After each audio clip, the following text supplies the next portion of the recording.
কবিতাৰ শিৰোনাম বিয়লিৰ বাটত নিজান ঘাট। কবি ক্ষীৰদা শইকীয়া দাস। তই মোক ইয়াতে কিয় থলিও সোণকণ, মই বুজিয়েই নাপালো তই যে ইয়ালৈকে আনিবি। মোৰ দুচকু জাপ খালে তোৰ ছয়াময়া ছবিয়ে বৰকৈ আমনি কৰে। মোৰ হাজাৰ সপোনৰ ঠিকনা তই, যেতিয়া তোৰ জন্ম হৈছিল মোৰ বুকুৰ স্পন্দনত তোৰ বুকুৰ স্পন্দন বাঢ়ি আহিছিল। তেতিয়াই মোৰ বুকুত লিখি থৈছিলো তই মোৰ ভৱিষ্যত।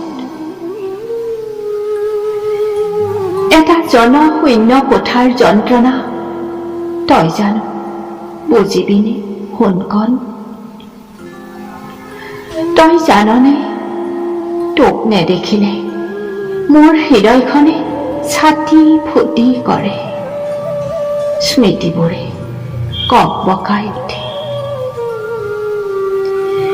বিষণ্ণতাৰ আবেলি কিমান যে বিচাৰি ফুৰিছো তোক, হঠাৎ স্থবিৰ হৈ যায় মোৰ বুকুৰ স্পন্দন, মোৰ দুহাত। বোপায়ো ৰাগ অভিমানবোৰ আঁতৰাই এদিন ফোন এটাকে যদি কৰিলিহেঁতেন, আনন্দেৰে ভৰি পৰিলহেঁতেন মোৰ হৃদয়। তই বাৰু বুজিবিনে সোণকণ? নহলে যে তোৰ কথা ভাবি হা হুমুনিয়াহত তছনছ হয় মোৰ হৃদয়খন। কিমান যে উজাগৰি ৰাতি,